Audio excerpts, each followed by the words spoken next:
Avanigadda lecturer రాసలీలలో మచిలీపట్నంలో బయటపడ్డాయి. నిరుద్యోగ యువతికి ఉద్యోగం ఇస్తారని ఆశ చూపి లోబర్చుకునేందుకు యత్నించాడు కామర్స్ లెక్చరర్ జాషువా.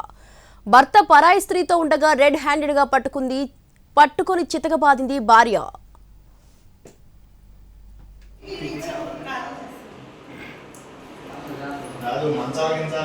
ఫిబ్రవరిలో గొడవ అయితే నాతో మా అబ్బాయి కొట్టాడు. ఇట్ట కొడితే పారిపోయి వచ్చి ఇక్కడ తలదాచుకుంటున్నాడు. మా హస్బెండ్ అండి ఏమైందేంటండి అమ్మాయితో దొరికాడు. ఓనర్స్ ఇక్కడ ఉండరంట, పైన ఉంటారంట. అమ్మాయితో నాకు రెడ్ హ్యాండెడ్ గా దొరికాడు. 3 నెలల క్రితం ఇంకొక అమ్మాయితో దొరికి ఇంట్లో నుండి పారిపోయి వచ్చి ఇక్కడ ఉంటున్నాడు. ఏం చేస్తాడు అమ్మాయి? అవనిగడ్డ కాలేజీలో లెక్చరర్. ఏ సబ్జెక్ట్ అమ్మాయి? కామర్స్. పేరు జాషువా కలపాల. నాకు 2 కొడుకులండి. మా పెద్ద అబ్బాయి డాక్టర్ చదువుతున్నాడు. మొన్న కొడుకు కొడితే అవనిగడ్డ ప్రభుత్వ కాలేజ్లో కామర్స్ లెక్చరర్ గా పనిచేస్తున్న జాషువా ఉద్యోగ వేటలో ఉన్న యువతిపై కన్నేశాడు. మచిలీపట్నంలో ఓ ఇంటిని అద్దెకి తీసుకొని ఆ యువతిని తీసుకెళ్లాడు. ఉద్యోగం కావాలంటే తన కోరిక తీర్చాలంటూ ఆమెను లోబర్చుకునేందుకు యత్నించాడు.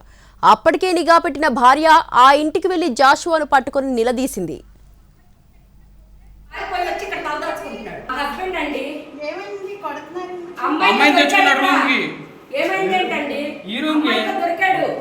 అమ్మాయితో దొరికాడు. ఓనర్స్ ఇక్కడ ఉండరంట, పైన ఉంటారంట. అమ్మాయితో నాకు రెడ్ హ్యాండెడ్ గా దొరికాడు. 3 నెలల క్రితం ఇంకొక అమ్మాయితో దొరికి ఇంట్లో నుండి పారిపోయి వచ్చి ఇక్కడ ఉంటున్నాడు.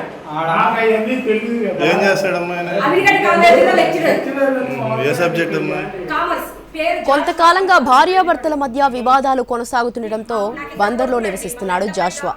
భర్త దురాగతాలను బయటపెడుతూ హ్యూమన్ రైట్స్ ఆర్గనైజేషన్ ను ఆశ్రయించింది బాధితురాలు. వారి సహకారంతో పోలీసులకు ఫిర్యాదు చేసింది. 25 ఏళ్ల క్రితం తనను పెళ్లి చేసుకున్న జాషువా పలువురితో వివాహేతర సంబంధాలు కొనసాగిస్తూ తనతో గొడవలు పడుతూ ఉండేవాడని ఆరోపిస్తోంది భార్య. గతంలో పలువురు యువతులను వివాహం చేసుకుంటారని నమ్మించి మోసం చేశాడని, వివాదాలు తలెత్తితే రాజకీయ నాయకుల అండదండలతో రాజీలు చేసుకున్నాడని ఆరోపించింది.